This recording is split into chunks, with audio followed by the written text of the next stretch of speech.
Okay. I am not saying he's better than Courtois, but we don't have a goalkeeping problem. Okay. What you say? Arsenal dey here, I nim hor. Oh, they say didn't get here. They didn't get just contract you must sign. I say money Mobo in Johnson contract. They didn't get any bluff years. Yay. And I say Dortmund for dada. Now Dortmund for no zone answer same be almost so yeah. Over coach ready you know the man knowledge you know the man. Dortmund for no more a selling club. Yeah. How much it players no matter. First no. Memoir her business be on my First no, how much to tell no matter Bayern Munich. Yeah. I don't know who say we are super players or more ding by English players. Yeah. It's English youngsters normal form. Yeah. Normal normal start of English clubs no. Yeah. It's Sancho. They say Jude Bellingham. Yeah. They say almost pay Tariq Lamptey, almost pay Dinketia. Almost somebody sitting in say call. It's almost the bar no more say who abramo. Yeah. Because say English clubs, Man City was Manchester United was Chelsea was oh Arsenal Liverpool so yes Pepe. Liverpool so top board then come. They say Liverpool for Prince Henry also talk. It's almost say clubs no more England was ka. 17 even the likes of Watford to be talk Olympic Marseille and Lyon best players because TV rights this club won. It's almost so you that business. But I'm ready to look at what's name them. Yeah, I'm Ken Luka. Many German and I'm looking forward for the final.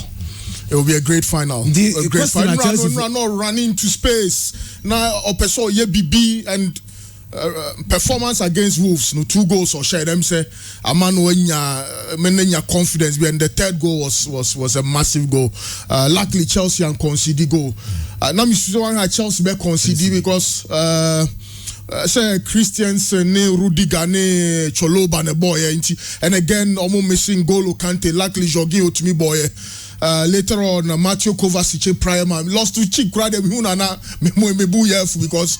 the ball no one na drink kakra. But Rhys James, I'm saying Real Madrid for my drop interest now because Rhys James ball no on Mason Mount ball no a super fantastic. And Christian Pulisic so I'm saying Papa can send me social media ma. Say reaction kakraba man and say you sure untumi a weekend FA Cup final against Liverpool winning midweek game it have been disastrous and of course Leeds United and Casaso no me are powerful say mono first goal to me back brilliant goal from Mason Mount now Sanko D red card especially player omo GD won mu said Daniel James minim say Jesse match na catch up so your money aggressive sir because the tackle of Matthew Kovacic was so unnecessary. Into weekend red card this week red card Leeds United them say relegation now no more but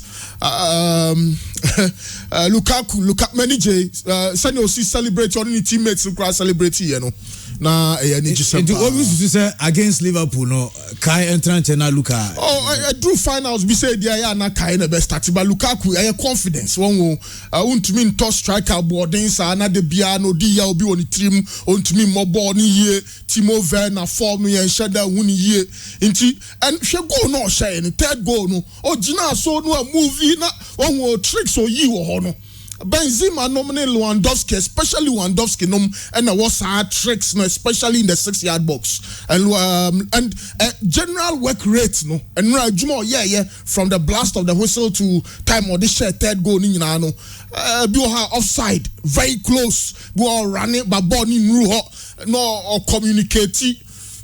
Maybe I was at Chelsea for me one time kakra next season or I said in 9 bet me aji form kakra but not yet. The last 2 games, you can't be critical of the player. The obet me I can say was so say finally Lukaku is happy. And then run Thomas Tuchel near the time was she go no. Thomas Tuchel celebrate no match too. Yeah. That a third goal and now Bibi and Shadam Chelsea team but now coach in a celebrity or bench or for Lukaku's goal. Bayern Kasan at least 1 year 10. Yeah, 10 against 11. Very early on. I think 24th minute. 10 against. That's how I'm the boy Arsenal there no. So Arsenal, the crowd was quite close. I know 2-1. I know Kaka can at least for the record next year. Debbie, Arsenal leads. Debbie, Ellen red card in the first half. First half.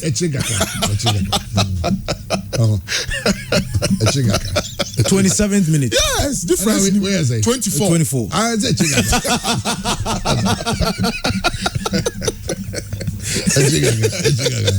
But I'm high. It will become the Sarafina Ticaro. Never pound down. Move your head here. Ramsey Chino. But Leeds United still the battle is on. And also Everton also goalless. Yeah. With Watford. Yeah. They said the battle for survival. Still between Everton, Burnley, and Leeds. And then Frank Lampard was thankful to Chelsea. Your point game. Okay.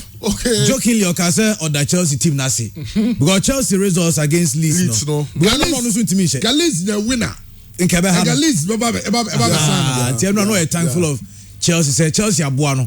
When no yeah or yeah no internet or boy internet. Lampard. Where should they be? I'm not saying those go to Chelsea. I don't go to Everton.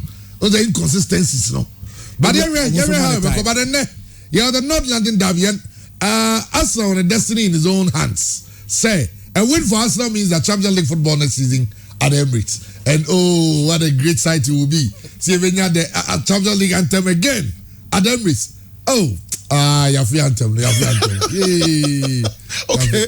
Into the movie, I'm bet me at the Nyumna Shasha Masumetiana. Modia building up enthusiasm for next season. But any easy game. Yeah, of course, any easy game at all. And I think there's something special about this fixture.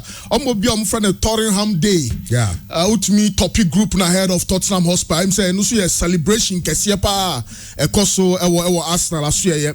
And the last time was the 2015-2016 season. It was 2-2-1-1, so basically 2 draws. And Arsenal Fonia against Spurs. I think it was the last, yeah, but it was Arsene Wenger in charge of this Arsenal team. And Arsenal we season second with 71 points, 10 points behind Leicester City with 81. Spurs 4th or so the 2015-2016 season. The last time Arsenal 4-2 Spurs league table so much made the realm Champions League, and Spurs 70 points, but just that Spurs shared 34 goals and Arsenal shared 29. But at the end of the day, Arsenal 4 now interestingly enough, games course so year 2015-2016 season so you better line up now, especially in the first game 1-1 draw Arsenal line up now. It was Giroud, Sanchez, Joel Campbell, Mesut Ozil.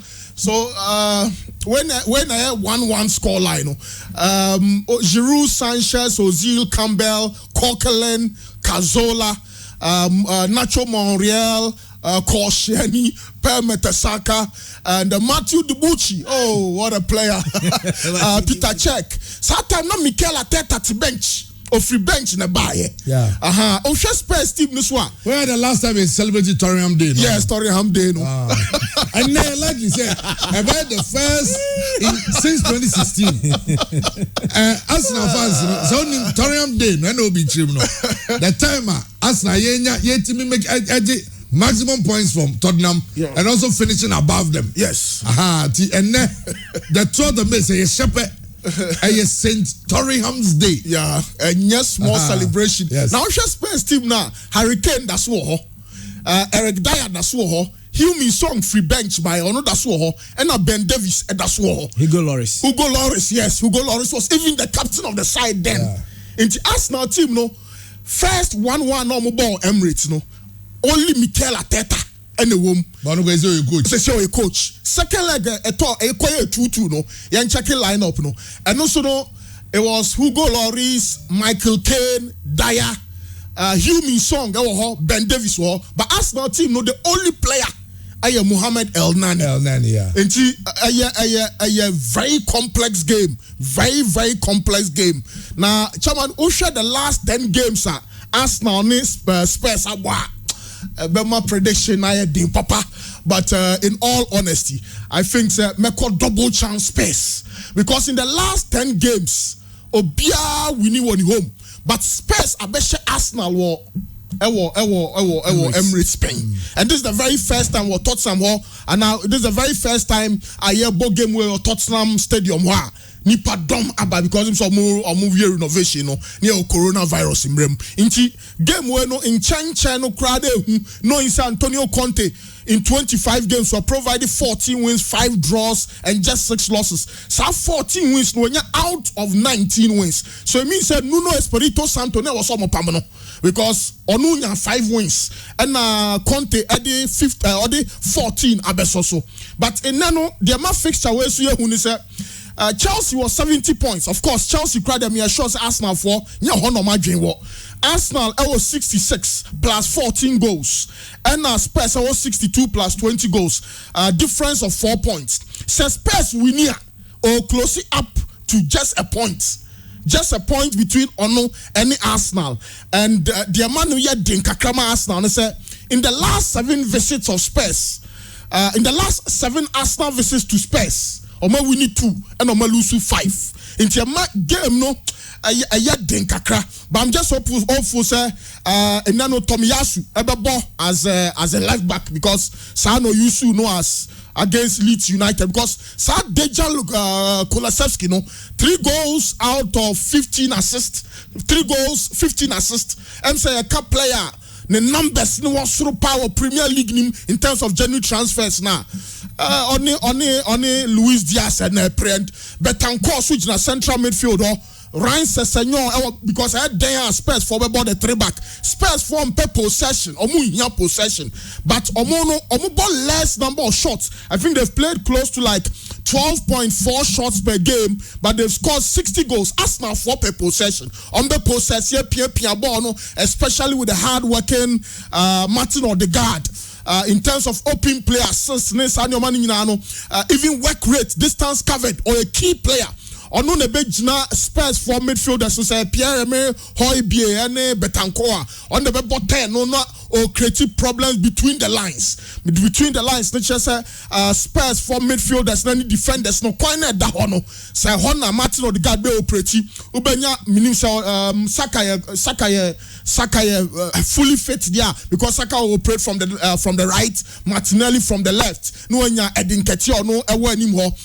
El Nani ne Shaka, of course, Thomas Partey available. Into the best partnership, and I think say El Nani ne Shaka partnership too bad. How I wish I could game where Arsenal be call for the 3 back, but unfortunately there's no Ben White because Spurs lose 1-0 to Brighton. I'm about 3 back, Kukurea, Veltman, and you know those players. And 0-0 against Brentford. I'm about 3 back. I'm about 5 back. Into most likely says Spurs for the but said omuni Liverpool boy, you know. Omu crabo na 3-4-2-1. 3-4-2-1. Some more attack here 3-4-3. So it means Dejan Kulusevski and Heung-min Son about Johnny Hurricane. Na fifth ni ono Ryan Sessegnon and Abrante friend Ben Davids and whichever player no so dropping on back 2 central midfielders no. But some more defend here 5-4-1. And then Arsenal for now was say omunya butre break it down, you know, and kakra because this is a Spurs team one. Automation Manchester City. Only Liverpool about draw twice, 1-1, 2-2.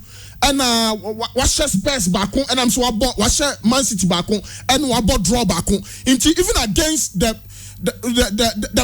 two of the biggest sides, Liverpool, Man City, Spurs to me favorable results against these two. I mean Liverpool and Man City. I will be as to say, Pempenso Mujina no Ed so bet me catch up with Omo. There's a Spurs side on your 3-0 win over Norwich, 3-0 against Crystal Palace, 4-0 against Leeds, 3-1 Leicester City, 5-0 Everton, 3-1 West Ham, 5-1 Newcastle, 4-0 Aston Villa. Into a team one in a little over 10 games. Or either 3 or more goals. And that in my estimation makes it a very big problem for Arsenal in Enumerate. But at the end of the day, I don't think share the last 10 games between these two sides critical because Misia football who say Arsenal against Spurs there you don't have to bet against Arsenal. But who making reference to the last 10 games Obia home no ayana confidence no osro. Inti Hurricane a monster against Arsenal. 11 out of 16, 11 goals out of 16. Heung-min Son, I'm sorry, play all Premier League 18 or 19 goals. without penalty baako kura nka ho. I think the most player with goals from open play. Arsenal will suffer, especially when there is no Ben White. Now, yeah, Rob Holding and Gabriel. Son getting 20 goals. 20 goals with no penalty. No penalty. Hi.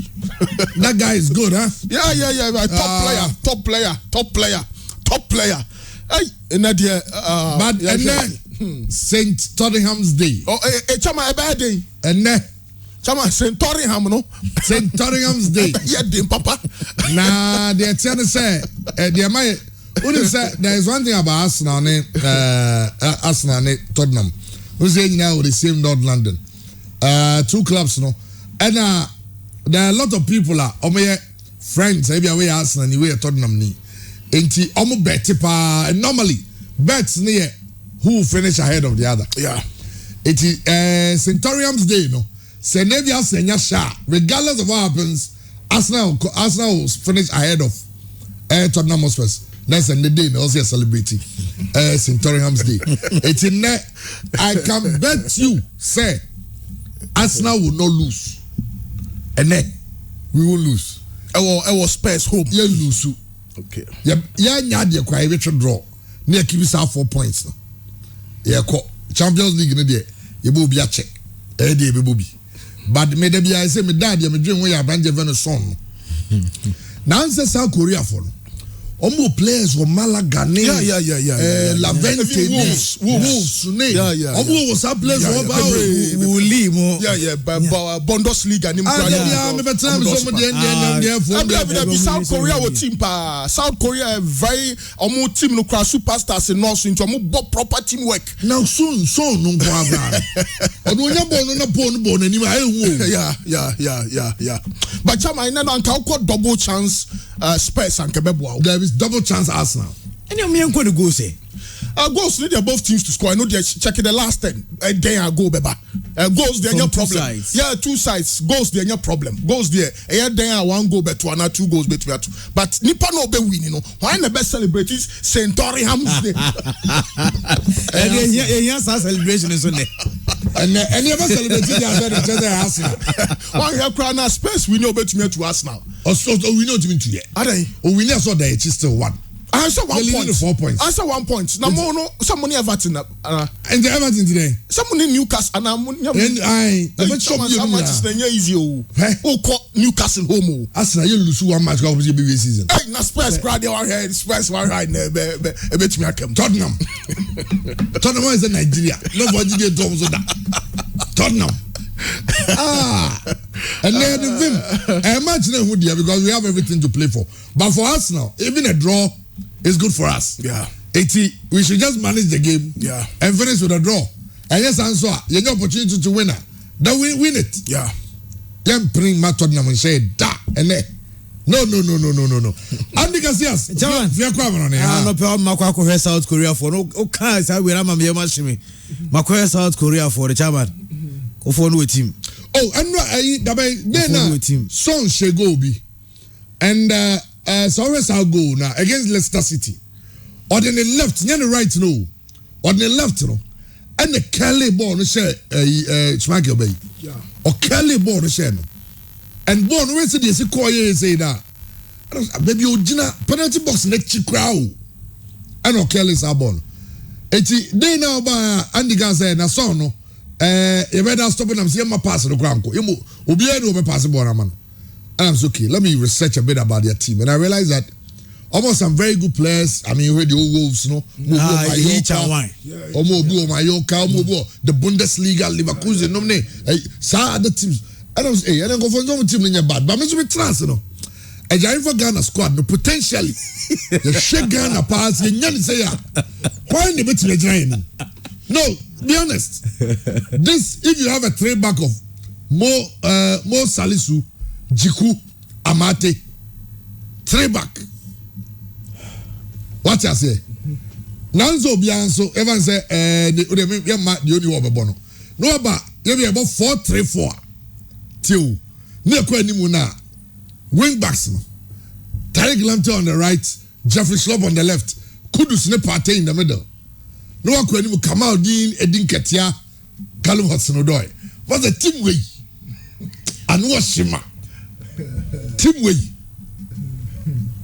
why do you tell me if I support Portugal go so okay team wey Ghana Nigeria na ma yesu ani o ma bebre say club form no national team football no nsunsun ye totally different game. Na Portugal this time no say obi share 200 goals on the club side no ba national team kra me fa sa analysis me fa sa club side no ra national team analysis mo bi because yeah who teams omo players one the squad of 206 France squad or the bias World Cup no a lot of teams they started play but I'm never free muntem France 2002 206 Japan Korea yes Japan 2002 yeah 202 goal king of France yes goal king of Italy goal king of England goal king of Italy omunyina goal king 4 and a buy I say one goal cra and I'm go free tournament eti we dey move Bruno Fernandes why national team omunyina dem so no na bench na ko bi no so na nya de no obabi pim difference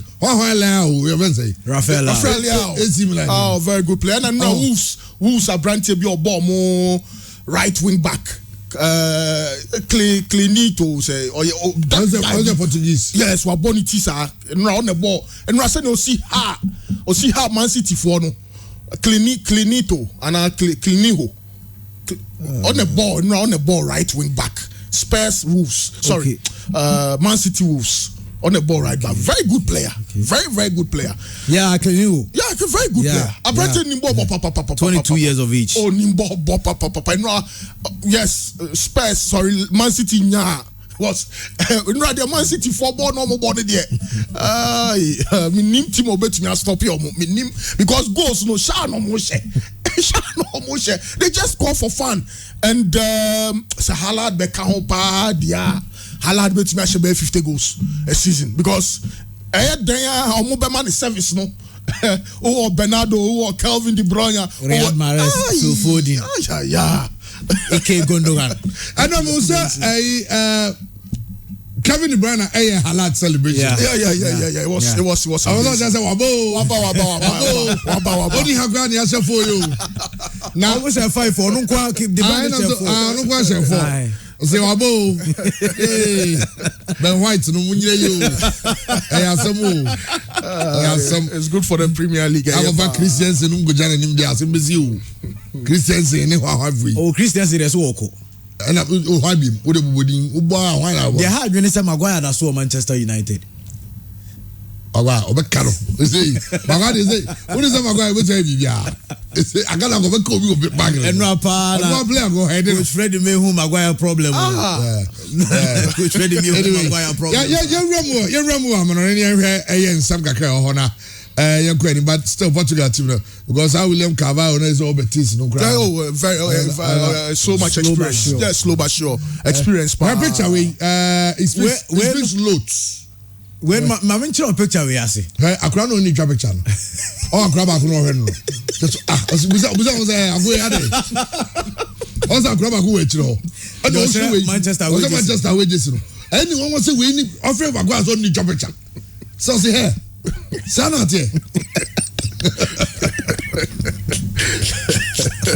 and picture we Enra say we are Manchester United supporter when you be woman here under 18 Enra FA Cup youth team no amoji Old Trafford amazing Enra Manchester United senior team no Bebrena ko stadium yes Bruno Fernandes score Eric Bailly Harry Maguire as the captain yes and omo na Manchester United ejina wo Alex Ferguson kura ko na emsa ni je na onya nra no ko Manchester United senior team the game kura onya say ni je no because Jarobe say Alex Ferguson on Sam Allardyce na 18 side until Manchester under 18 no omo chi Nottingham Forest ebo omo maje FA Cup youth side ye no eno the course so Old Trafford and you under 18 under 18 yes enipa 67,000 German under 18 game nipa 67,000 and a copy Old Trafford and Omoko supporting Manchester United team no na at the time so ubenya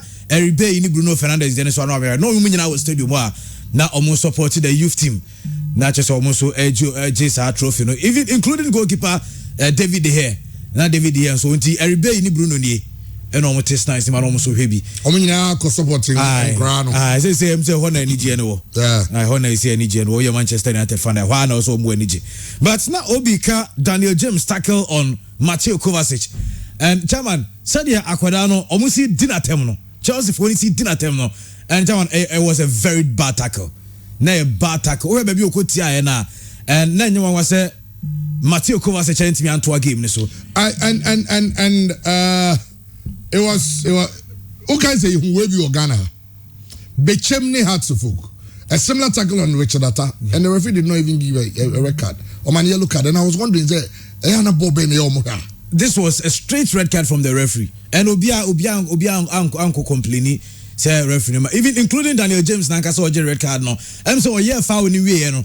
Our referee man red card. Okoji Nanchen who was a mistake because a tackle no we na Sarabia and I won't say player no echo a very dangerous tackle. I don't know Mubusa Liverpool Chelsea manager Thomas Tuchel said situation of Mateo Kovacic at the same because Saturday 3-4-5 Wembley it's Chelsea Liverpool in the FA Cup and Minimobi Chelsea losing the services of Mateo Kovacic, you know, Chelsea team against Liverpool. Most definitely. Already N'Golo Kante on your feet. Even in Rakra say na me expect say Jorginho Kran started. Into me who no na me wan kakraba was and then a bad performance from Jorginho. Mateo Kovacic so a carrier of the ball. Otimi movie ball no Nico Barella, Luka Modric mo style ni bi otimi movie ball ni kama. Or you comfortable with the ball say ball ni done na no so movie ball no there. Mateo Kovacic was one of those fine players. Into Messina, it means say Jorginho 100% fit or no bet me aginem no when you lose to cheek player. Now of course there's Saul guys. Saul so but me sure say coach no GDS Sonko was Saul mo. A similar case for Liverpool because Fabinho Senior.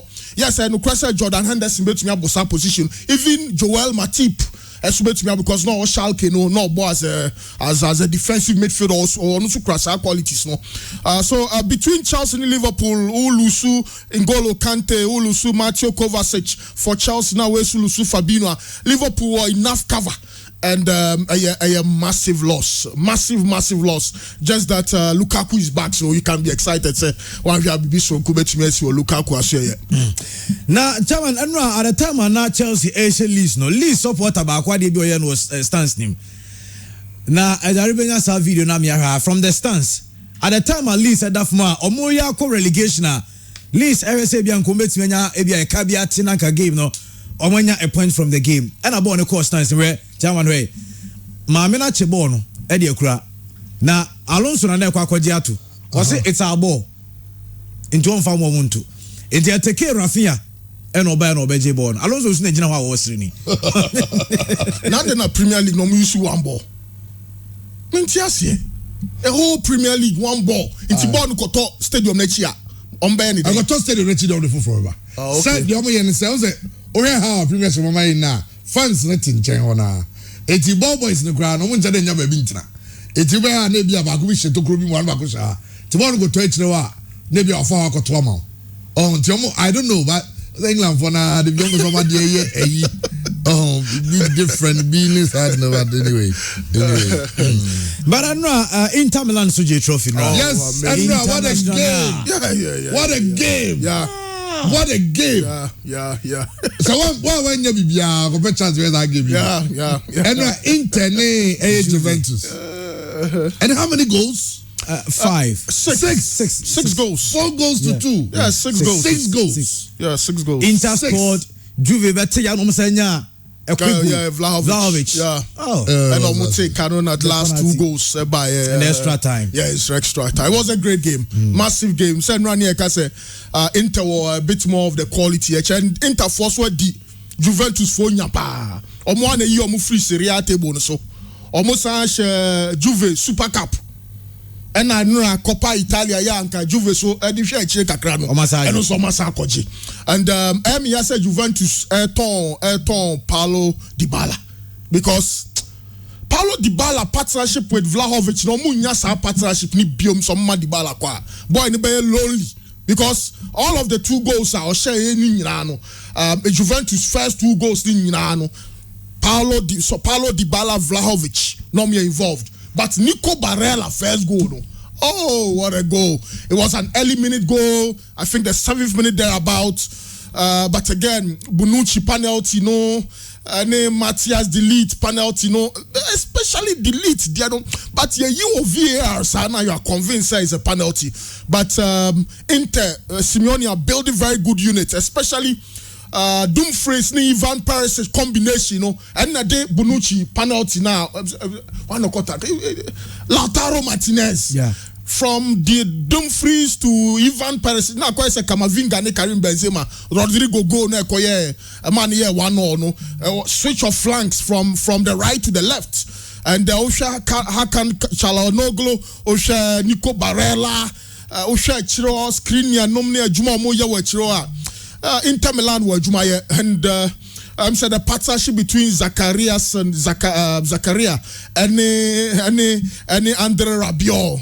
Oh no! But Sandro goal was a good goal. But at the end of the day, I think on any day, Inter Milan share Juventus.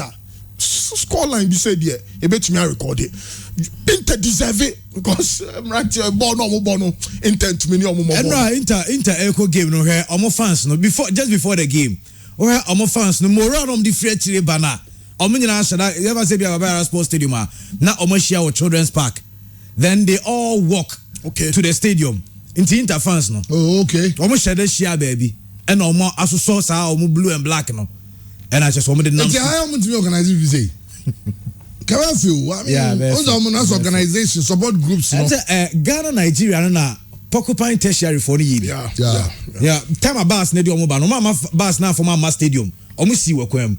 And omo edi possession eba inside. San kofo me feel omo too much. I don't know why. Ozo ma stadium ye dey.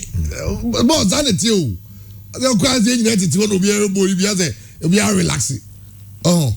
But Inter and we are fun now you win at the end of the game your team wins the trophy. You can just imagine the excitement. Congratulations to Internazionale Milan. Oh my God. But we understand say na Lazio fans and so ko kan mu. Name the reason but Lazio fans ko kan Inter for no.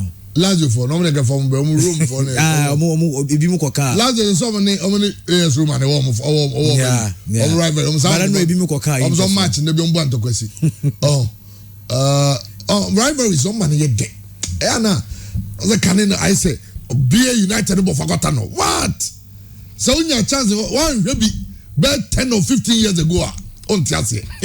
Those times I never who penny pa no with a briefcase. No bawa but suit when is a bank manager bill. A boy pa and what pack your good briefcase in the Kutano or the basket. Be United before. When you turn on your macro. Credit pass manager when I'm be any before. And you love be say who say the name of job of for be the be na ko say sunyane 14 and before go say soldier for no team sana na ko first okay o the comedy go or bofuni or bofagata no ni oh okay I was want to bofo no mienu no jai be any bofo o say na obi ever say obi ukofie bi na ko pa oba bi ofie ho na fie ne bofofo fie na bi ni a oboa yeah omo anware sure enye now you say born na some computer na be say any more be but for the be yeah I say 11 wise hazakis masa Aro me we say I'm not going to say no be Gaga chairman no he wanted to revive that say Gaga President's Cup no come Bobasa right you know other regions no but looks like support now from the FNT etimi anya yi oh when the teams ni na answer obi e je chedi ene na masa first na say Kumasi say na nye Kotokoni give that say man yeah there be honest Kotoko and on your right obey Kotokoni honest na honest me be take but we are the following season na Kotoko honest place you oh and na dey be honest one say Kotoko am honest as am ma omo forget somebody African Cup bia so the honest one of the diom say Kotoko no me say won say that there mate honest one dey be omo ka omo say Kotoko am ma because all the caps are going to check the number of corners players. So Razak from corners.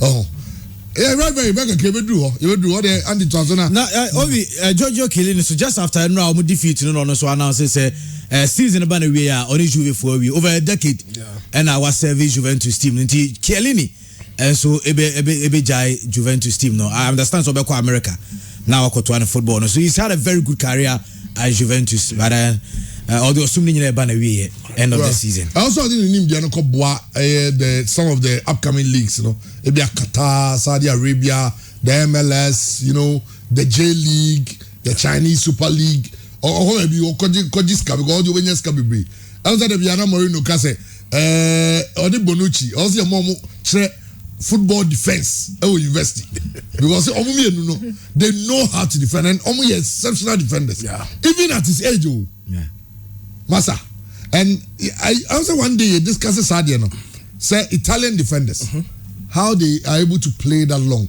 almost self-discipline I didn't know more because Costa Cata ball to 42 Maldini ball to 39 Alessandro Nesta cry na injuries I don't know I don't know the ultimate bot na Kwabrani fwe ya party fwe I know my embre 33 4 35 na embre Cristiano Ronaldo 37 a lot of energy. Ibrahimovic look at Ibra 39 Ibra so what's about to be for also next is your money mono 40 no no of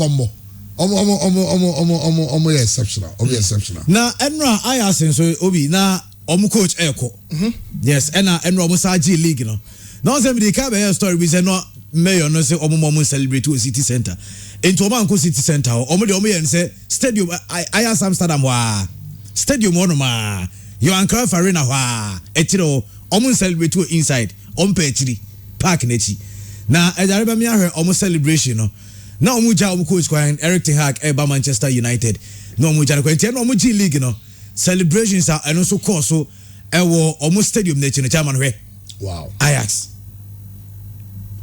nipa na chese akoye ni football is something and there is something about football how did we say the Caribbean American about their baseball and their basketball and it's hard no Super Bowl but come on I mean but Ten Hag come Manchester United League so is oju ya ti on celebrating ye go so ni league in term League of Manchester be any you Man City for Liverpool for ko be bia o na mo so mo ba ya dey asa omo okay ya kra Garcia go dey Chelsea bro mo ka so be but I said two of your team Audi second last season na this season all bresa no te bi obetimi asa but they can say the Liverpool ni City league City asa ko fa hala asa dia be ka ho Liverpool so don ba ko phobia be ka ho de hwe next season mo se ko fa ko phobia no somebody Luis Diaz ne buy no and obi so ko fa hala da ba they say when strengthening and also strengthening to mo mienu na be prayer ko mo say em so ma be bre the team no we be told so coaches in ba ko and that's how they are you forget it Arsenal they pretend is they have do fourth next season Chelsea nyina yi you be two more third on na mama for Celtic dey we so emma na ye hwe say this the Celtic and no omoje omo 52nd Scottish Premiership title no after so omo ball draw against Dundee United na omo so enra as at 1 a.m. na Celtic supporters chamare Celtic supporters no omo team ne kwa away 1 a.m. no bedru na supporters na twen omo 1 a.m. and on be not supporters think about team no and we must celebrate almost say Rangers at no money just what check the way the some se blaster e ko World Cup na ne e ko dia men ka se we this year o me ka die betimi asi we ade a me ka mu nyina musiri we nya ayi me ka se dachi bi o na se 2010 never be na nko yi ge be World Cup 2010 Kenny Spain of a final 2010 team na de gutero na yenfa nka 17 no ajai but the Americans say the yenfa say Cup of Nations kwa say Ivory Coast na blaster akọ no makwaji ni esi team we be do match 1 obobo nam jina boto bi sa Ivory Coast nam na Ivory Coast na ba sa na Ghana fo nyina ba ko jina port ye dia twen no Jack Who was the last time come? Debbie. Maybe last time you don't be a kitty. I just say, let me say. It is only the chance on the couple bar. You never train. Something but some of the moments magia. Now you got you copy. Sabia, World Cup we. Now you do even the medal zone. On my to your airport. On the banner. Go to Canada days on cancel flights in go even rat so. Celebrations across the whole Ghana. And in 2006. Obviously, okay, 2006. Yeah. Yes, sir. Check. The check. Yeah, the US also the NSA.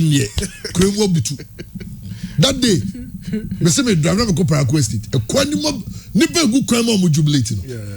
That talks about. Enti na dey ka say mo ye team ni ya. Yeah. Eni ji e de ba no. Na massive. But here say bia never be ya. Just na. Chairman. For kan wa mo no na ye kwa enim. But he said you me sure say Liverpool also forget about the league. They concentrating on the 2 cups. Yes. That will help them because for Manchester City there, Chairman, in terms of character, she year no more than 100 points edgy league, and over time and do baby, na points gap na saba very close. Na Man City abo be 14 matches on the row, no mun lusubi. So that mentality and that character no, Pep Guardiola etimi aye juma ye at Club FS Manchester City. Inti for Man City, Chairman, the next 2 round of games no bobono. Ombesha more than 10 goals. No matter obi ase level ni dey omo in terms of points, in terms of goal difference no. Omo sa be Liverpool. So to me, for Man City there, on the league na omo nsem, omo na ma points na e be close because at a point it was 14 or 15 or so. And e buy ya be 1 point. And Pep actually say some mentality dey bo EPL no or was through all the managers in the Premier League. Enti Jurgen Klopp mpo na ebre na Eric Ten Hag over Manchester United because even for Jurgen Klopp, he's even struggling to beat up Opinion Fence Pep Guardiola. So in all, Pep Guardiola taking league by storm. Every season biano or sa obey different player me manage league at the Club Fence Man City. So for Liverpool, in terms of the history of the Champions League, is with their side. The only thing left with them is a call by first on also bet winning the games. And this season, the only way now Liverpool bet coming back. Abaji Premier League title was time when Man City now went to me ashomo. The first leg 2-2, second leg 2-2. Into 2 teams in no the quality and then the golf na omo Chairman a bit difficult and Pep actually say to win the Premier League is about consistency and the quality at your disposal. Most of the players at Man City, Chairman, so what time no do mo call Real Madrid ebi o mon start o form na do mo call Liverpool ebi o mon start but what say adwuma no onimye. And domestically, what dominating and all over is all about Premier Fence Pep Guardiola. And for Jurgen Klopp, I do bet me I said this season, Nyame Adma over the weekend or ball against Chelsea in the FA Cup final and then in the Champions League. On say a bet ma could do level. Bet ma trophies, but the Liverpool fans are not going to forgive Premier Fence Jurgen Klopp because this season ball Liverpool abono at least they deserve a trophy. And me sure say, oh yeah Liverpool fan I did watch and say Liverpool ebetime equal a similar record on say for domestic trophies in there yebeka Carabao Cup yebeka FA Cup but the Champions League is the ultimate and I'm expecting say Jurgen Klopp ebe channel ni energy no e was a cup games at Everton Chairman. Well, enti obi mo so ka bi kakra fa ana mo no ye free on emra hats the folk ade o maye and because Ghana can never win another AFCON until Mali have won one. Oh. Also Clifford and Zaz and also big good send come up. Munya GDO. So a lot of you did not even believe that Ghana will qualify ahead of Nigeria. Ya catch them say Ghana you bet me against Nigeria. We did it. Ya say team no. And Gakanga said he had some good news around some players Omuba. Every president name, the coaching staff, ni bibia, almost try to gather some players. And they squad them the two. Imagine saying Naki for the ground, William for the mile, Naki ne, about Nico. Oh, Munyamai. Same say biggest problem with goalkeeper. Yeah. As any world class. Richard Ofori in your bad crowd. Every day. Richard Ofori, Orlando Pirates. That's what they say, losing position to Walokoto. Oh, but me share no confederations cup anymore. Oh, Chairman. Oh yeah, when you mature. Said was it the last but one round and son of move your board the last penalty of penalty kicks and it was oh sure goalkeeper and say you see ball penalty kick in the control Richard Ofori there Wale Kotie number 1, but Richard Ofori there was Oko AFCON or Oko World Cup nibi. Na yede ida dan lad and of course Bechem United Abdullah Idrisu ono swatch one of the finest goalkeepers in this league. Dan lad so Richard Atasu but I say Dan lad and that boy, I think boy no bro Dan lad so kakra Bechem goalkeeper. Oh, okay. Yeah, I mean I only the performance there. I was a boy no akona no kakra. Bechem keeper no. Idrisu Abdullah. Very good goalkeeper. Yeah. Very good. And I was here one local player, one local goalkeeper. In addition to Richard Ofori,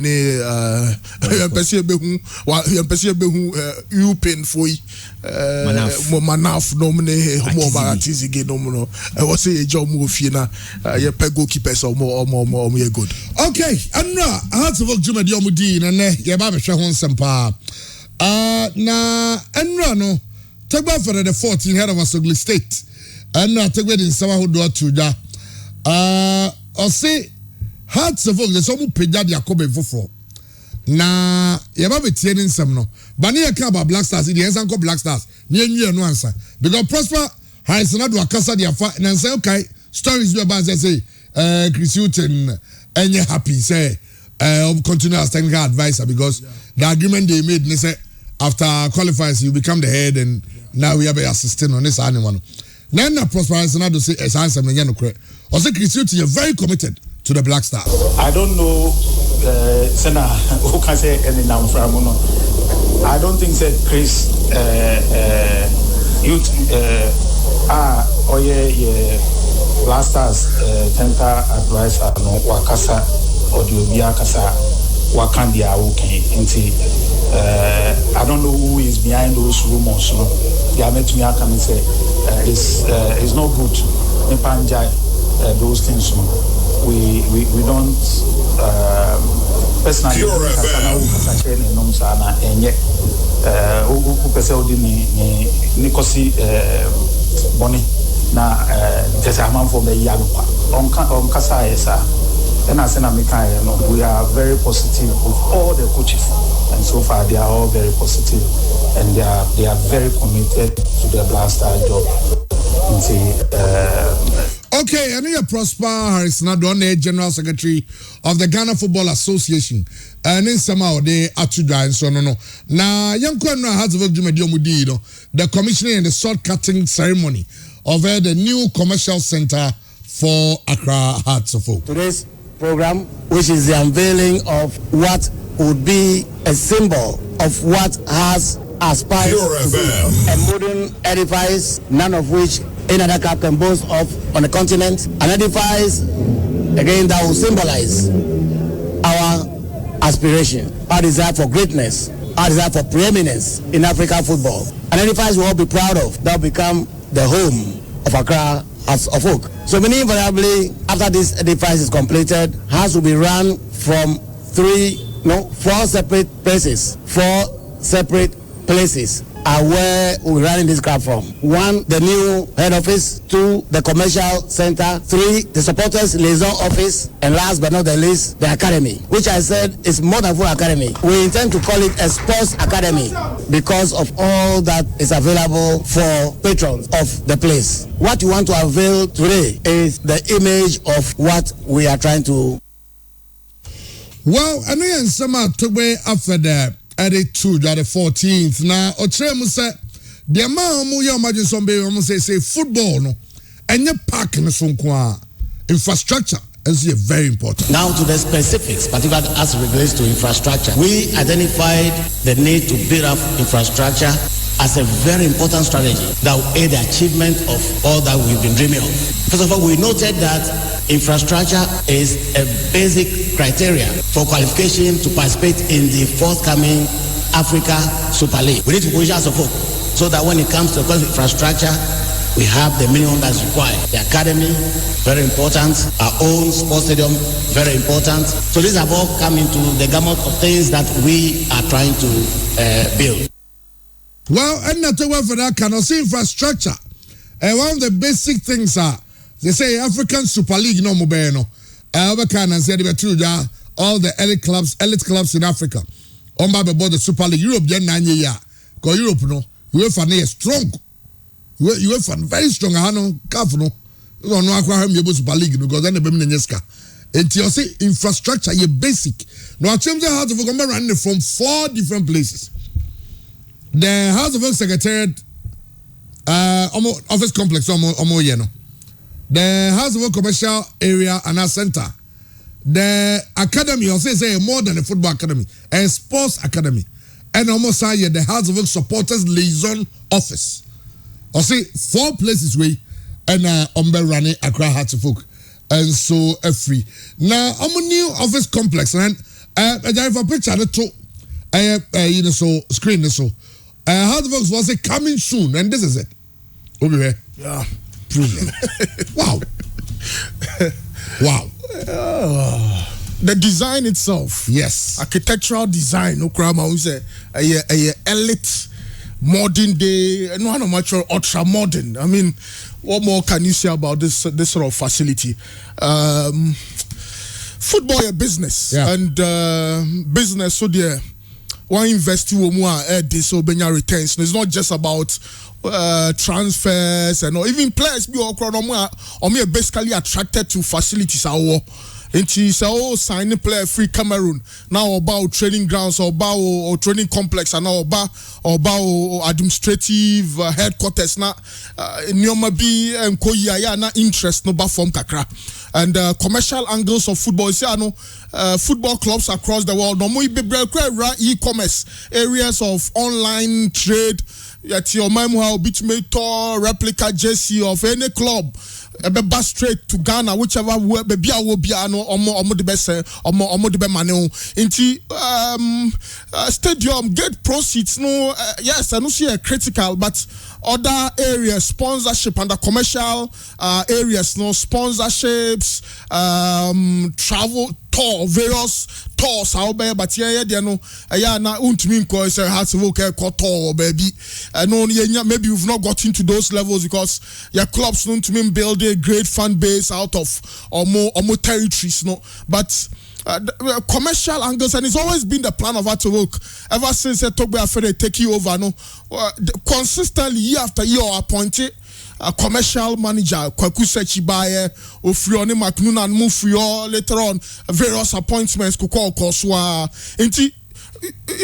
you can see that there's a plan for Hearts of Oak. There's a plan and unyam penyufo said Togbe Afede no mwanka sakra no a well established successful businessman omo de sa business and commercial acumen no era football ni mo a fantastic Real Madrid for facility here omusi it's not just for football omo be hosting musical concerts corporate lounges for press conferences restaurants club shops Ebikran wo mo ankasa sa right Uber no money boats no Ebikran wo mo ankasa dia eboa in terms of transportation in around the facilities and general tour virtual tours your matches ni bi o wa betumi am 4D but the games were played in 1920 something football nankasa no omo gu akire no omo dream the sports and I'm excited say across Africa Tanzania Simba no are leading the way Egypt has always been there Ivory Coast ASEC but biana bi brem ha no major clubs in the brain na no try some movie away from the traditional way of doing things and incorporate a lot of commercial business thinking omo enyomamu de betumi aka ne say ye be bomb say pictures here in the next 2 I don't know the timelines but in the next 2 or so years you be konam pampa they had to work in penny for the pictures na no say the museum valley commercial center no cra no e man who say there's light at the end of the tunnel. A big congratulations to Hearts of Oak and I'm just hopeful say things will go right for them.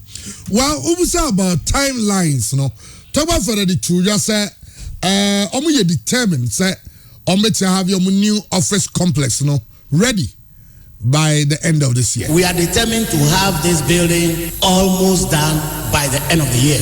The contractors told us that they will need 8 months. We have almost that many months, almost. So we think by the end of the year, that building will be almost done and to become part of the celebration of our 111th anniversary on the 11th of November of 2022. Well, I know I talk about for the somebody to the church with the German in the 4-floor building, like 4-story, what church? Pictorial presentation of what we are trying to construct, which is a 4-floor building, a modern 4-floor building where we will run Accra Suffolk from. On the 3rd floor is what we all love to come to know. We will dedicate that space to the history of our club. We have a trophy room that will not only present our trophies, but also everything that wants to know about our history will be preserved on that 3rd floor. So that 3rd floor will have our trophy office or room and also a large conference facility where we can host our local and foreign visitors, and of course where the board will have their regular board meetings. On the top floor will be the executive floor where the chairman, the CEO and various directors will have their offices. It's a great honor for me to be part of this historic event. I want to thank my fellow board members for making this possible. All who have inspired us, we owe them a debt of gratitude. Well, I know you have some across so hard to book. Commercial center unveiling Emrana Tograph for the Zokasafa new office complex, the ultra modern office complex. Hard to book. And also now, Dr. Nyahunya Hotamaklu no. Now, can somebody or didn't you to out of Abusiani and it was say, baby, I don't know. Unity, any idea of me, some number kaboom. Because GDA said one person into me running Heart of Folk. My request this morning to every member of Accra House of Folk that what we need is unity. Unity. Without unity, we can't do anything. No individual is bigger than Accra House of Folk. No individual. Whether the person is a player, is a member of the board, or in the administration. Well, no individual is bigger than Accra House of Folk. And of course, no one can any other person matter in Heart of Folk. I don't say never no free Heart of Folk. The others okay because for Heart of Folk Jumedi Chairman Menyaje, the plan, the vision and the execution. And on this continent, the North African class, the Omedi and some of these things. Aside say we have no parking off the field, what are they able to get? They have these infrastructures. Senoko Angola, Premier de Augusto, August 1977, NATA. In the year 2010, and a model plan by say, I was so Mancasenio Stadium. So they had a model, Chama modern Adasono. Today, 12 years later, Omatimi Esio Stadium, a funny part 20,000. Inside that stadium, they have a sports complex or what? Chairman, this is the basketball field. Yeah. They have a hockey. That is Angola, right? That is Angola. Premier de Augusto. Angola is one of the best when it comes to basketball in Africa. Yes. Yeah. Almost swimming pool. Everything is there. Until every year, that is the swimming pool. Until every year, biano. Near Cooper Blocks Bear 5 near the go. From 2012, ABC, that is 12 years. They've been able to get it. And Oko Angola until has any Premier de Augusto Bako CAF Champions League game. No Duako, yes, no Duako this venue. No intimidate you, no show. No Jao Quine. Obaka say a small club, but they've been able to get something. Today I'm happy. Say Accra Folk have been able to get a commercial center. And the words of Togo Afede, Chairman, irrespective of the board, the management, whoever, it should be kept for the next 20 years. Say Hearts Folk Airport new border, they should follow that policy. Hearts Folk Airport our new siwa siwa neba on follow sa policy no. Say the be ebebo anti enchirima beba no ombo say Accra Folk no aya support no. Omo so e was sports complex. So ko alia asat the year 2003 na CAF Champions League no match 3 pe. But omo decide say dia ade azamale fire ni say omo so policy omo de ye. Into omo so benya blueprint ene omo bibia in football they have it.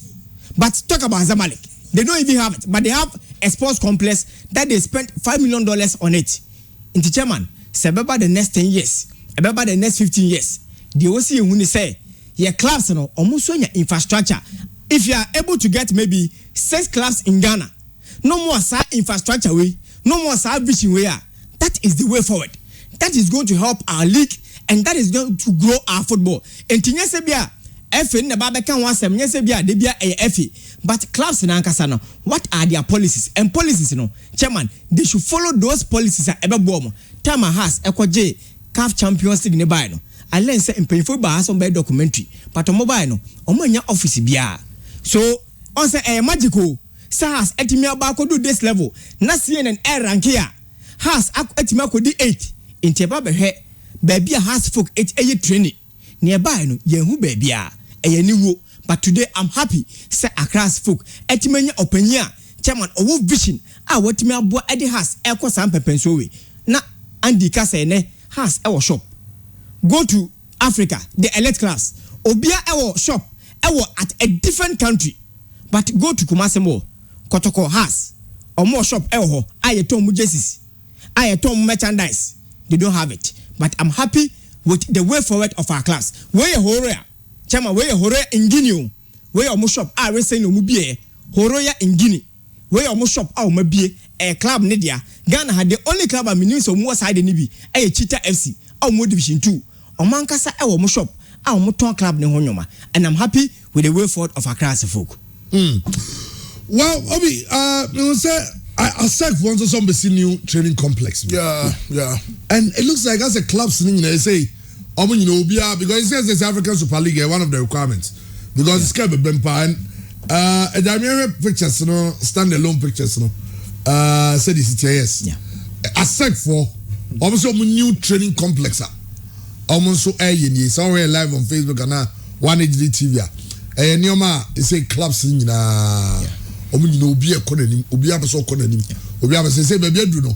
Ball na tra match 2, which are 3, many match or more. One IG league do and then one Saturday a more and some running continental club masters here. Where you don't have anything. They say clubs are investing in infrastructure. So we you win off the field and you win on the field. So we now club no at least open partnership with a monone clubs no crowd. They see you as a serious entity. And you're banner paying that go track beer bar say you be meeting there be where. What if I go track just the hotel be say you meeting wa. Or so ba o complex, office complex. O rawa. No who say yes. Unim say in Manchester City. And now Abu Dhabi for be so no. And we decided say Man City lack your requirements kaka infrastructure. Yeah. Go and look at what they've done there. Oh. And no be a couldn't, and the Tiana, the Kotokoshi 2, when Magic League 3, and they show a guy, so you show Granny and you leave Grape, and it's about infrastructure. And you're more clubs, so I think some more yard. Well, you're going, you know. Well, Kumasia Santiago go. Now, some sponsorships, Kakabaya, near ya, but there's still a voice, you know.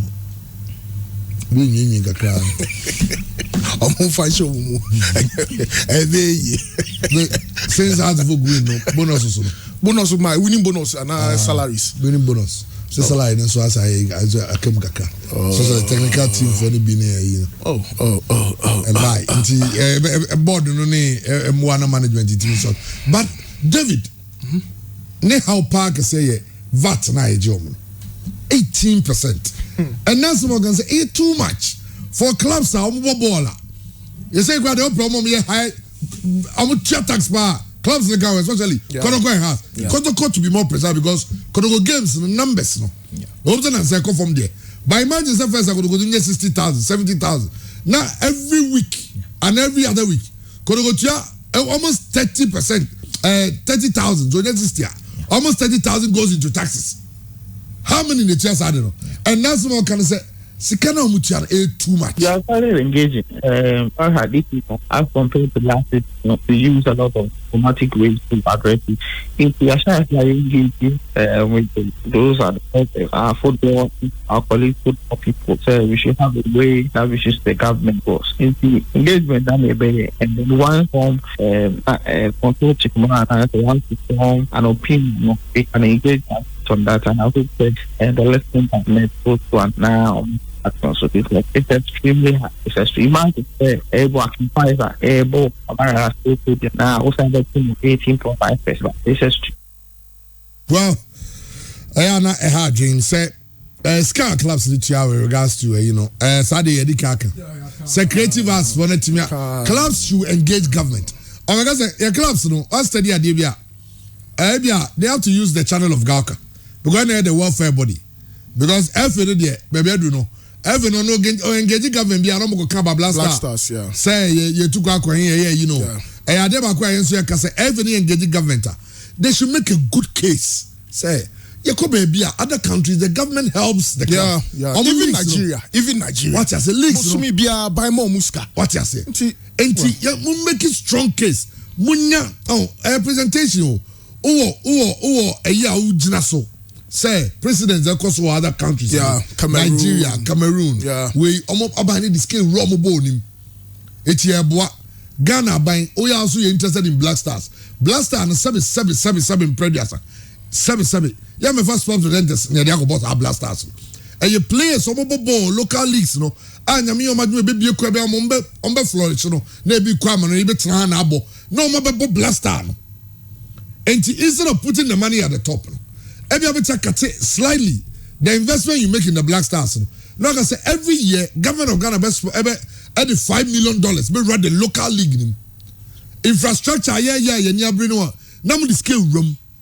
And you have a local league in Enko Basse. Your Ghanaian and the bet you can want to be because you are not paying the boys. Make sure 300 Ghana cedi a month. 300 Ghana cedi a month. Sika will be for Uber. I go rent a girl. What you say? Neighbor. And you can never so much. And then the two way.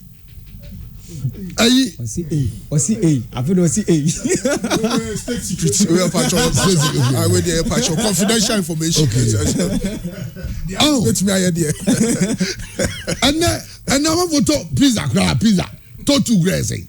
Your Ghanaian Premier League players who have been paying 300 Ghana cedi. Yeah, well, Ghanaian Premier League player Sabio just or D-line call Yane so. Well, didn't have dream, but Chama Benny day. And then say people can be cast and say we players be. Anybody can say has, but players be friend say remember Obium. Ghanaian players there be. Uja me can will be friend say oh it too harsh. Because say and then say chase comfort. Maybe on number me no Ghanaian Premier League players say the way you address you on why people to comfort.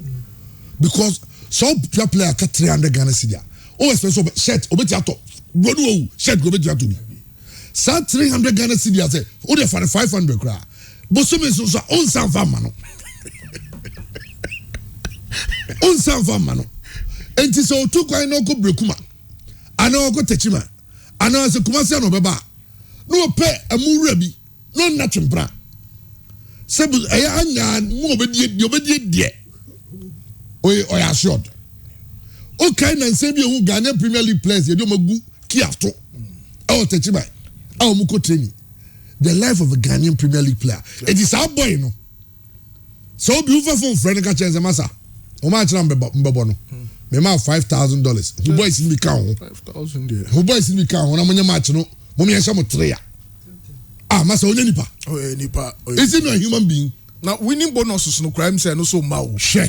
Emma enti why na abada ho be makramaka no. Enti sometimes yeah can about betting. Yabo players so bo. Yabo club officials so bo no. The Ghana Football Association should look at ways Christian can say referee for obo ha utualiko when tualiko ba ko di bribe oba ko di skadia betting for women scam na fix match. But you was said there you who blame nimu. Some media they also me yama obi amaye. Onu went me anya ode. But say uko referee bi so a referee somebody FA Cup be seen in Chomaka. na yentia ne kana ozo onsan fa ka enkodi game no nazi kwa be no vasonko. Chairman, generally the financial structure of your league na a problem.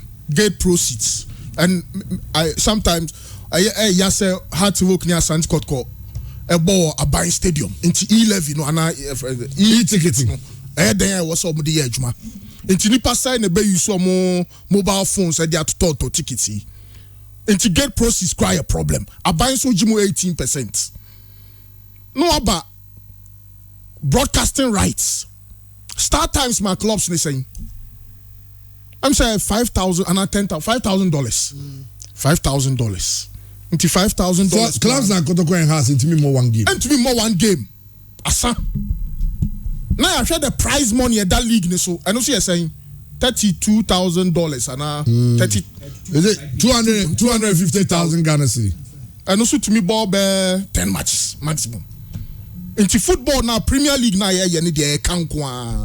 there's unless I had to work ni Kotoko especially Kotoko ni has most sponsor and Mediama so I'm saying last week ya no munya $150,000 from almost sponsors Go Fields when yes can be part dia and now very rich owner in the case of maybe Bechem United some maybe Tema Youth or what Division 1 or Mura no ska bet me but for how long na de bia no be iska and now so beton player beton 40,000 and for example Niwa Dubiase Salam obenya be $40,000 or $45,000 from the Salam deal. Those are the two options available to us and the economy no so no to me na say me share Premier League game with all due respect Bechemne had to work pitch panels now what Bechem morning I'm so be otomo and beef rice nanas rice otom fried rice or Bechem rice nana Bechem una no agama ne baboy ne ba no rice production I have fried rice okay mean you said you pan on fried rice rice otom bottom okay I mean so I had about any day. Let's just hope for the best because your economy no reflection your league so and say Nigeria Cameroon now saying someone let to really a statement or Cameroon or say teams no a buying sika no dem omo busumi bia no the den so it's a buying bet me am Premier League no be $2 million a month and even so nya $500,000 a month grana a good subvention has benya 10 Kotoko benya 10 because you're pushing league in the paradia rate at which a cano and bibia is chairman at the end of the day no is and the corruption is in PMP sikasem inti yan sorted areas now because the critical revenue generation areas in Ghana had is 1-2% and kobebia is a big problem. A holistic issue I was say addressing. Well, yeah, say nyambe adum ne atimi ayade we na nya sadia ye game and I also buy man any break. Any can say Gwen's blaster abo na both the parliamentarians the Ghana flag abo bomuti na mo go parliament now say Ghana no there are issues to be discussed and chairman Asama minister kan was it Enrichi he was talking about blasters he was happy say and Ghana Echo Yeni Naki Williams Kasa ne Tariq Kasa Yeni Hosen he was happy and now Prosperous in Ado JF General Secretary or say Oko country bi aso a efe no oma dwuma mo ye air blasters and Obi was talking about broadcasting rights or say omuko meeting no class ni say 30% pepepe also no kwana anyone also omuko meeting ye che right no broadcasting rights no obi omo say 30% pepepe enti 30% like yen chen equally okay obia what call 11 one the same he said it on Ninja TV yesterday enti I watched Tanzania my friend younger any symbol of parliament ya free two class of parliament no mo bom abaso ade omoye ye free of combine parliamentary select committee no mo say omo ba behwe ade e course o AFCON but also nkomo de two parliamentarians nanim say Ghanaian players no mo bre enti world cup na ye kono Yɛde emu bɛɛ bi about 10% of sika ebenya no. Yɛde ba be real league na ɛba bɛbɔ no. Next league no, yɛne yɛde ba bɛbɔ. Sɛ de bɛya ye akyire no yɛnkɔdi Inaki Williams, yɛnkɔdi Tarek, yɛnkɔdi Nico Williams machi. Name Ghana has said you better bi, and you set examples. So I was surprised say sports minister at the Parliament House. Now catch Ghana for you say Jordan you wabo 120 minutes or Crystal Palace. Wabo say our team way. It is not your duty. Your duty is that find the development of the game. Enti work up na yekono. Am no me say ye the nipa baby 2000 and echo. But find a development plan for the league. Nigeria for the no. Sa no mo ye be omo trans no omo so ye omo ye document and Nigeria then e transform ye. What about ye there no? Tanzania then e aban na abamu. Okay, say in 2018 we invite Kotoko. Omo call the December week. Yes. Somebody. So the December day they have the younger day. Yeah. They enjoy it. But yet the entisa. But here is the case, we spend a lot of time on the blasters. We spend our resources on the blasters. The beer you better be no say minister kasa blasters. Say Jeff Penina kasa enye adwuma league ne de enye adwuma. Na emu adwuma ne say eye blasters. Blasters ne de wo di mo bia say no ase FA players aba momobo na monko. Ye kwa afọ ba enya 1 point. When you busa no question. Ye muso be a question. But league now I want more than 500 players in the league. 500 players, chairman. But here is the case, Ghana players, no, akatuane te saying betting issue ho, gate post in the Senate, and then abino so aboa together with the FA, and because Parliamentary Select Committee, omuja allowance, and for so ben diabre. We don't fight for this place. I feel no more engaging betting. Ya betina ne ye kan wasem. First na ntesa.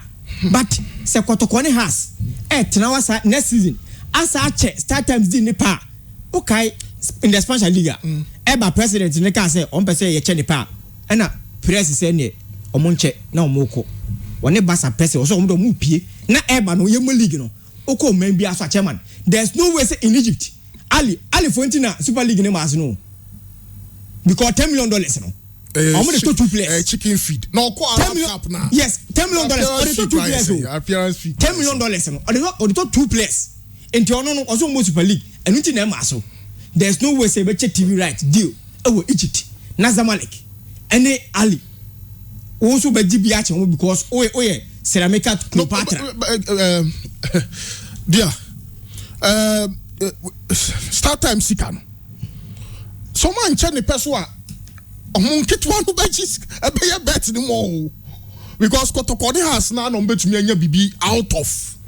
So I think that the concern should be say $12 million a year or World Cup no. And move 50% for the local league. Yes.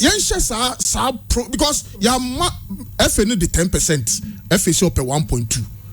And the last year is 1.2 a year. Amunya no monje 6 million. Now yen find real league in because that is the only way. That is the only way. And Parliamentary Select Committee on Sports, the only committee in Parliament, parliamentarian beyond pet. It's the list. Vaso Benyan say we enquire corner. And who did battery? What of our going to 24 MP bien you MP Miami classmates MP or host here. Also don't know me oh nasa okra no bobo kakra salam near boy. No bobo unu aye new adubiase club owner. Ka hon na was obi. Oh, the sports committee, energy, health, finance, health, education, local government, local government. To if usual names here no boy. It is sports committee in there. Onyamra now akọ no akọ, but enya bibi oha ne ho. It's young Ghana for na was ye pushy at least half of the Black Stars appearance fees. Yeah, says kana. In the next 10 years, in Komo Webe Sankoso. In the next 10 years, our players will go to Togo to go and play. Absolutely, yeah. Absolutely. That's because no, Obiko Ethiopia Kobo Ba. Obi Obenyeska because Ethiopia there. Frimpong Manso by Edwin Tufo. Edwin Bapa. Local relegation. Onunya more than $200,000. Edwin Bana relegation. Premier League players in Asano. wasisa obia wasisa kotko players kakra wasisa mediema players kakra no mu ni agu akire almost obobo Ethiopia almost 1 month obedi wo ha ne de sania ma obia no abasi obia so anyway but yeah some not too good news. Sa Santiago project omo ya na dokoja achi no. You see a catch fire. Yeah. No kwesa. Yanya video bi na. I tell for all live on Facebook and I say on 1HD TV. Na nyina interview because me sure say Ashes na Evans Damrana report here. Oh, this bad. This bad. Oh, man. Electrical problem. Those are shooting. With them so much fast power because we get or na a 1 room issue. We say bro about not dime back up maybe na ISR. Electrical there. My fix air conditions everything. It's almost done. Set. And we are quite. I'm say was say clarity kakra was our issue. High sense fridges. Nice. We be a set. I mean, we're inside now. Electrical. One corner. I say but outside, no, it looks like outside, and so it be you. It may sure say electrical, you know. I don't know because we are very nice. That's the thing about electricals. Electrical. This is electrical stuff. One you careful the whole facility. One room being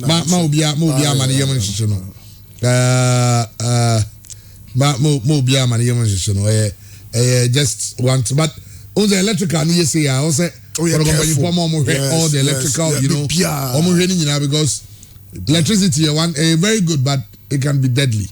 It can really be deadly in tea. Said Lord Bogunti Kumasi Asante, former CEO, is also a legend of the club. Now Wakasa the Avaka goes 2 strikers, no Mbella and Fegi or say Omunyusu Kotoko Fanjo Mudin Emomo. Well, first time I watched them, I said, wow. These 2 players have something to give to Kotoko. And I said that, look, anyone who brought them to Kotoko has done Kotoko well. I don't know who took the initiative to bring them, but these players are doing well. Nowadays, one of the areas that the whole world lack is a striker who can get 2 chances and manage to score 1. It's not in the system at all. So I think the one who brought them gave them the right choices, and they are doing well, and they should keep on doing what they are doing, and it will help them a lot. They should use this opportunity to create name for themselves. No wonder one day you see that they find themselves playing in their national teams. Okay, I know a lot of Bogunti in Sama. Or the 2 guys, so I don't know. Well, and a member of Pure Sports family platforms, you know, a member of Group 15, and then a birthday. A friend said the Bosky of if I Vincent and anything, but said the Bosky, and I know our friend Omam Tech, and then your birthday said the Bosky. I wish you a happy birthday. Koswa na enjoy the bia. Okay. Yan trust na. Obi Watara Mamuda so be say. Watara Mamuda. Say Watara ko trabuchi. Trabuchi de ye. We mo kaza buchi bi odada. Me buy some man okay. Sagana so ye. Watara go bi. Me ko say. So me ka wa man de na say mo ma biskaka. Be me jani ntamche. Abrachede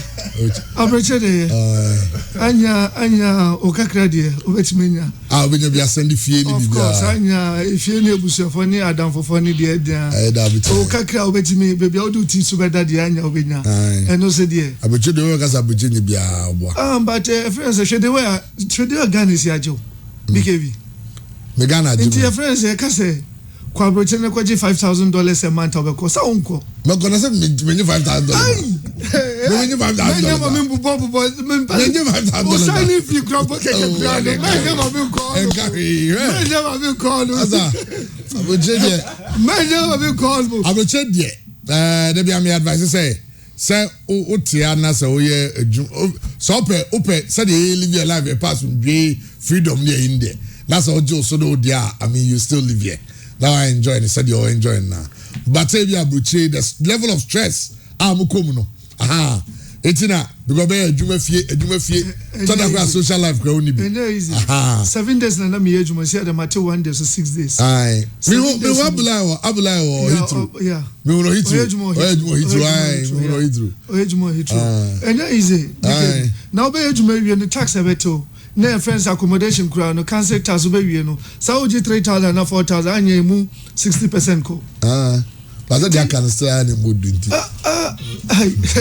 Emudu mo ba no dia e dia kan etu emudu now so enya easy unda we adwuma be 12 hours and that's 15 hours now oji we na na atete wa aya na ya sankomoti be 20% na 30% na anya say 3 months be obetimi di nipa ba ko bi aba 3 months band tax no much too much. Yeah. Especially last month e ko be 30%. Yeah, bende. 19% akotoko for musu said also. Na o de baba kotoko for nsem no so. Na Kim Faisal say mo ha mo ko. And my birthday so na. And my birthday yes, happy birthday to you. Kim Faisal see o ka say e kwa na say de. And the mo kede say mo ko. There be to sabi to tofia kwa. Okay, tofia. You was 6 matches. Me dey so do minimum. You was 6 matches bo. You about 4 home matches, you about 2 away. She say a boy friend say 11 wonders. You wear kwa Kerala. You wear ni hasofo. Yes, have a boy ni a friend is say Archie away. Into a boy home matches no has 11 wonders. Na ya boy Olympics. And then 4 matches no. Ya jimu any day match no. Last week me kasa some way. BKB. Referee Obabedi you prefer. Linesman Obabedi say line 1 line 2 you prefer. Police for any soldier form 1 no. Yani 11 wonders last year you call relegation no. You know mo na what the same point you say boy home or a friend say omo no.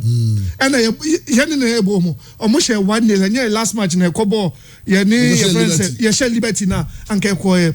Now this match all die be die. BKB. We are going all out. No more tintima mo dem na si from some person kin face e ko no. Yani mo metima bodin. Kotoko 4. Kotoko 4 na pre-second phase yanko relegation. Omo ka since e show mo league match, e sa mo FA Cup no, e no mo ka so match re. No obi bia na no say bia ubehu na ade chi na nipa na wu a. Who should we blame? Anya nipa na okaza asem no. Na wa kaza asem we ato on omo management omo board member ba ko oba na friends Evelyn e dey ba ni Facebook wo say Kim Faisal do munyo hu hwa fe na be kire omo. Or the battle on the Facebook war. Now she say you about 12 matches, only 1 win. 1 win, you see your friends are since February. And they win about 3 months in a winning match. Yeah, the Baba started 11 wonders. She say you are promising players, so you're promising go on. Just say you're winning this match either. Inshallah, we are going to win this match at all costs. Whether good or bad, we are going to win this match. Yantina because you're baby any. Omuji penalty ATIA omusa APA keeper no ebo referee je omu catch referee ni say no mo ye call relegation men ye do adeba say mo catch no yes we ba boy home no police for soldier for ye nya say kwakwa ebibia but omunja e mayen boy ebo omunja e na ball ni flow but the word of battle no ejina bibi so 3 points in it at all costs inshallah at all costs. Yanji points ya Kim Faisal ya kono no. I say man tell wonders ya man tell. Let yanji no mo no measure. Ya ni almost na relegation. Omo 32 points your your friend say 31 points. Different one ya share 32. Ya 34. So we mo 31. 31 ya 34. 90 yanji no so me board run say I am can make us me ba or eso. Okay. Ya beji 3 points. Kotoko for so omunja e na embo ebo. Ya hu so mo pay yi. Omuna muma dance my choir, omuna muma corner square, omuna muma kuma pem choir, Kim Faisal ye similar there, inshallah, omunti mi yeda. Okay, well, I tell you whatever that say. Well, you drink como, yani Star Life, Ben you for, I say, Mr. Ebenezer size.